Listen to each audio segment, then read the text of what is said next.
We're back with more Channel 1000 Live.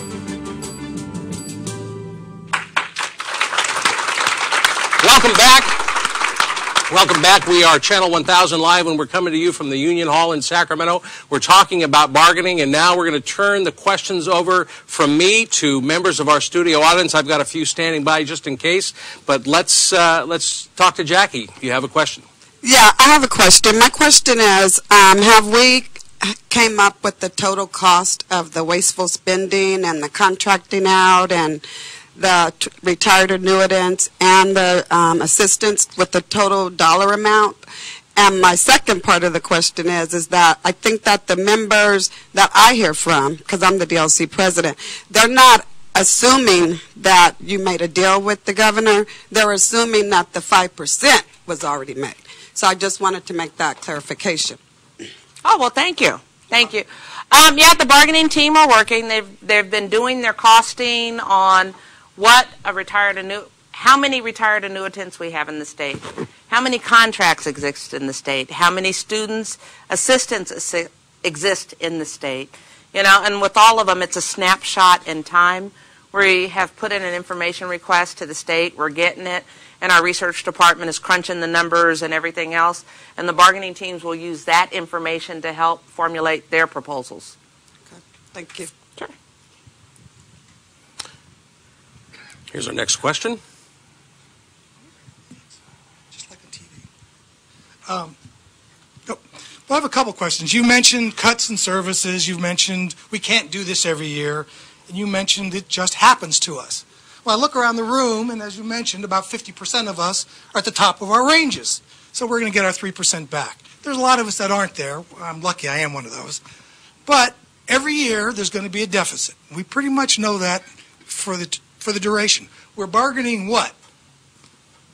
Cuts in pay or layoffs. We're not really bargaining much else than that. Every governor, we've set the precedence that we're not going to deal with layoffs. What's going to happen, and you can look at the steel industry and the auto industry, cuts and pay, cuts and pay, cuts and pay, layoffs. So what's left for us that might be here after the layoffs? Substandard wages. So are we doing a service by taking cuts in our pay year after year after year, and then what's left for us that might still be here when the cuts do come in services? What year are we going to say, no more cuts in pay, we're going to have to lose some employees? Fair enough question. And, this has come in.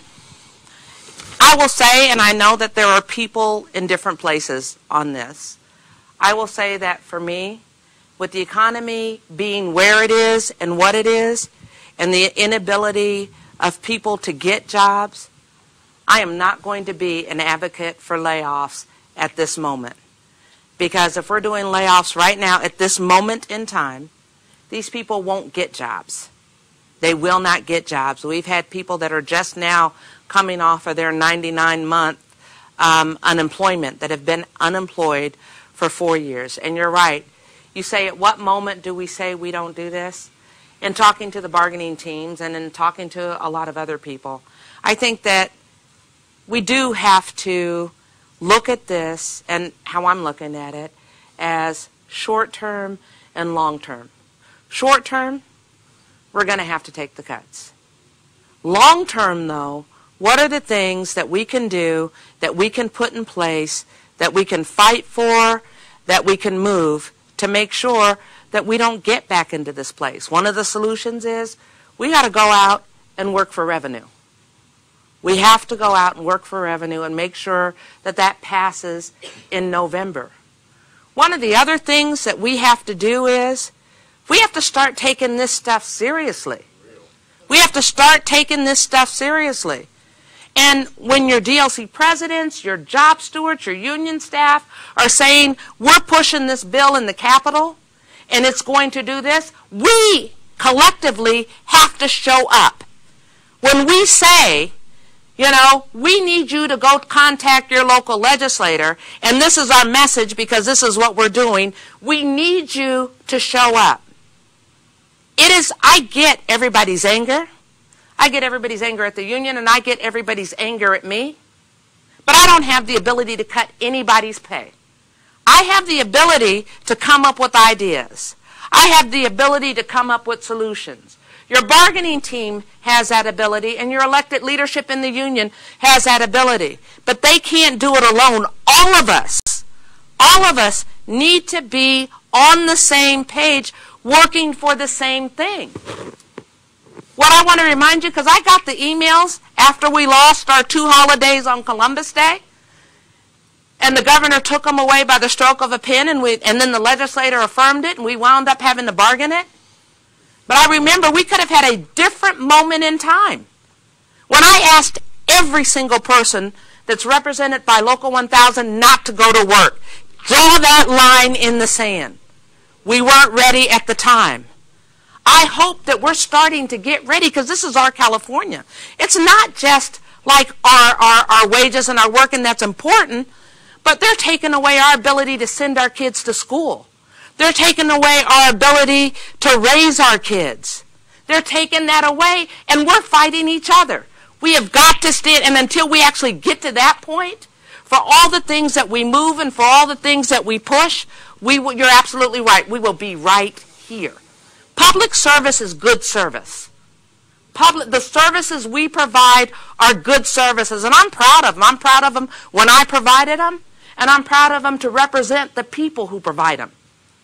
But we can't take it for granted either. We have to fight for it and say, this is the California we want to live in. And if we don't, it will go away. Your union will go away. And then you'll remember back to the good old days when we had somebody that wanted to stand up, and I wish I had stood up with them then. That's what will happen. That's how it changes.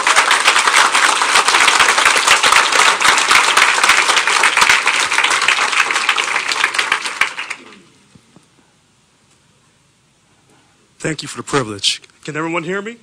Yes. Can everyone hear me? I hope so. All right, Yvonne. I appreciate that. But I have a question to ask. Okay. When the bargaining unit finally comes up with a proposal that they can agree with Governor Brown and his team, will there be a ratification vote on this side letter agreement? Absolutely. By the union members? Absolutely. How will it be done? I don't have an answer for that right now. It won't be done like it's been done in the past because we have a very short window. But there will be a ratification vote, and everybody will have the opportunity to vote if they want to. But I will tell you, in previous contracts, even full contracts, we have not had more than 10% of our membership vote on a contract. So I hope this time around we will have more people stand up and vote. All right.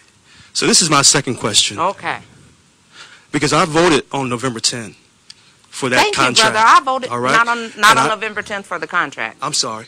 The last contract that we ratified in November 2010. Yes. I voted for that. Me too. And I looked through all the different facts on there. Yes. And the one fact that caught my attention, we agreed for 1 year PLP.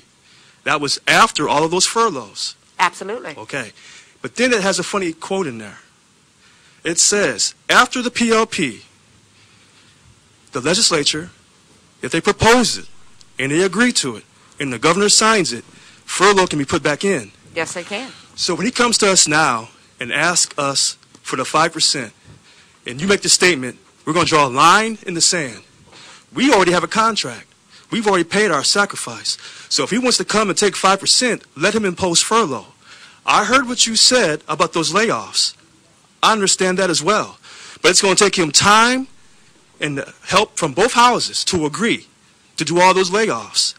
So our line in the sand should be right now. We signed the contract. So when those 10% voted in November 2010, what we thought we were doing was sending a clear-cut message.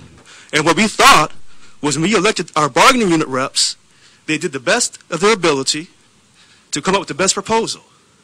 What we didn't bargain for was a side letter agreement. When I look at the origination of unions in the United States of America, what we're doing is not why they were founded. We were founded to keep our contract and make management honor the contract. And I'll make it simple and I'll get off.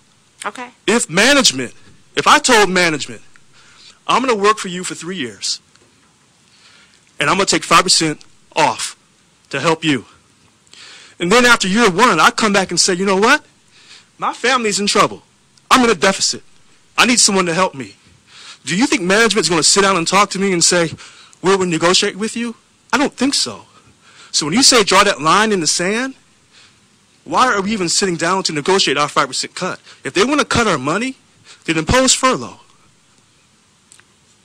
I understand, and that is a point of view, and I think that the bargaining teams considered that. They said, you know what, we don't have to go to the table, let them do what they do, right? But then saying no is the easiest thing in the world. Saying no is the easiest thing, but then you always have to think about, and then what? What comes after the no? What program are you prepared for them to cut that workers that we represent live in, not live in, but work in? What program are you prepared to let go? How many more cuts to other individual programs are you prepared to say, well, we're okay with that? The bargaining team weighed that out. And they said, you know what? We're going to come to the table. We're going to try to come up with offsets.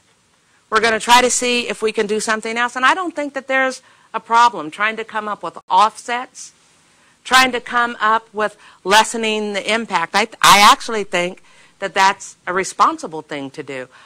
I get there are people out there that have differing opinions. Respect that.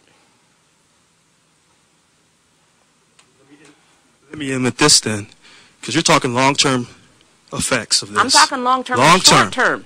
And short-term. Long-term and short-term. Well, this is funny, because I remember when I worked in San Jose, and I went to do the phone banking, and I remember being a staunch Democrat voicing for Governor Brown, because Governor Brown was not going to take our money after what Schwarzenegger did. So we rallied behind Governor Brown because we thought he would not take our money. We thought. So when you ask us to go phone bank, and they're usually for Democrats because they're union friendly, and then they turn around once they're up there and say, well, we need money. And then when I look at some of the things that the union has sent out in its email, Schwarzenegger admitted all those furloughs did not get us anywhere. I repeat that. All of that money from them furloughs, where did it land you? Nowhere. Where is this situation going to land you? Nowhere. So I respectfully say this to you. If you're looking at the long-term effects and you want us to continue the phone bank for Democrats and they do this number, we could have voted for an independent. That's the long-term effect. Again, that's absolutely true, and I will say that, yeah, we typically phone bank for Democrats because they typically carry our own values. But what we've always said in Local 1000 and what we've always believed, whoever out there respects working people, values the same thing that we value, they go through a process. They have to come in and talk to our members. Our members vote and say, we like what this guy is saying, we don't like what this guy is saying, this is who we want to support. That's who we throw our support behind. We talk, and brother, I'm not going to let you ask another question because you got a line behind you. And you're right. We did go out and work for Governor Brown, but I beg to differ with you. We didn't say Governor Brown would never do cuts. We never said that. He never said that. Look at his track record. Governor Brown has denied raises to state workers twice. Said it while he was campaigning. Said it while he was campaigning. What we said was, and what he said was, I would not just impose it. I would come and talk to you. I would come and try to have an agreement. For me, the difference between him and Schwarzenegger, Schwarzenegger didn't do a 3-day furlough because of the state budget.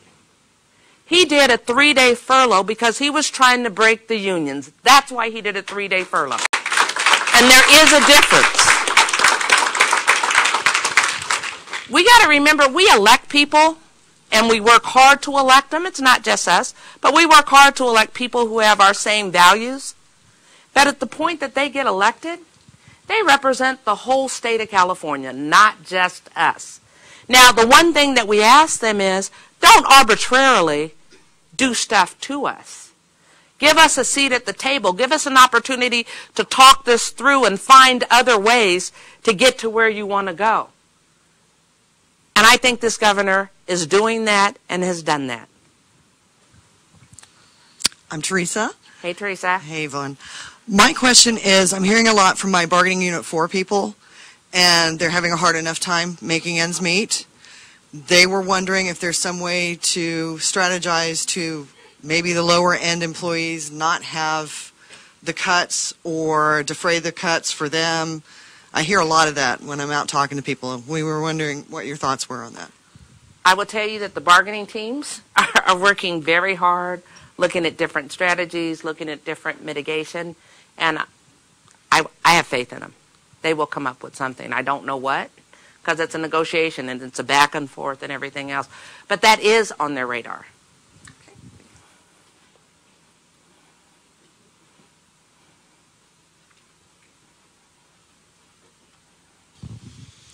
Hi, Yvonne. My name is Shauna Butler, and I work for the Department of Corrections. I'm a pharmacy technician. Hi, Shauna. And, hi. I was wondering if anybody's aware, I've sent letters and everything, but one of the biggest things that we Shauna, face hold the mic closer because it's that we face every day as pharmacy technicians, we waste thousands of dollars in medications every day. And that adds up to millions easily, especially over the last few years since the receiver put the central fill in. Millions of dollars in medications have been wasted. Is anybody discussing that, or has anybody been made aware of that? I know I've sent letters. I've spoke with our bargaining unit 20 representative. She's aware of it. Yeah. But that adds up to millions. Yeah. So Breonna Jones is the bargaining unit 20 chair, and she's also a pharmacy tech and does the same thing, and she has brought it up and is aware. The problem then becomes in the receiver. We're under federal receivership. And it is one of the few entities in the state that can dip into our budget and do things, and we really have no control over, not even the legislature or the governor has control over it, because it's a federal judge making the orders. And I know that the governor is working with the federal courts to get the receivership to end so that we can address those things, but as they sit in the receivership, it's under the direct control of the federal courts. I understand that, but I was wondering, could somebody even just bring it to those federal courts and say, look at Oh, we have, and we will continue, but until the okay. judge makes a decision, Okay. there's, Thank you. all right.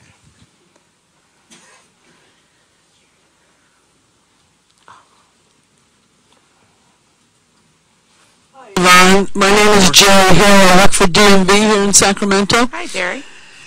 I don't know whether anybody has considered, but the energy wasting that happens in this state is really disgusting. I, in the winter, have to, strip down, and I'm in short sleeves. I'm in short sleeves at work because the heat is on so high that we're just dying. Kind of like in here. And then obviously the opposite. I have to wear a sweatshirt. Oh, I have to pack a sweatshirt every day to take to work so that when I get inside, I can put a sweatshirt on because it's 98 degrees outside.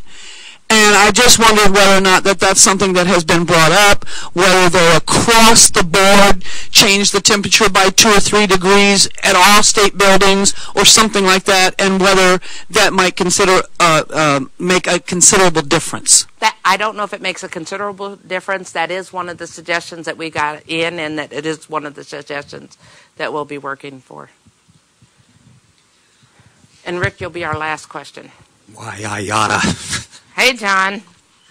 I just want you to know. Be on the X. Okay, I'm All beyond right, the X. and hold the mic up. And I don't know if I can put this exactly into a question. I want to first start out by saying, Yvonne, you do wonderful work, and I'm proud that you're my leader. You know. Oh, wow, thank you.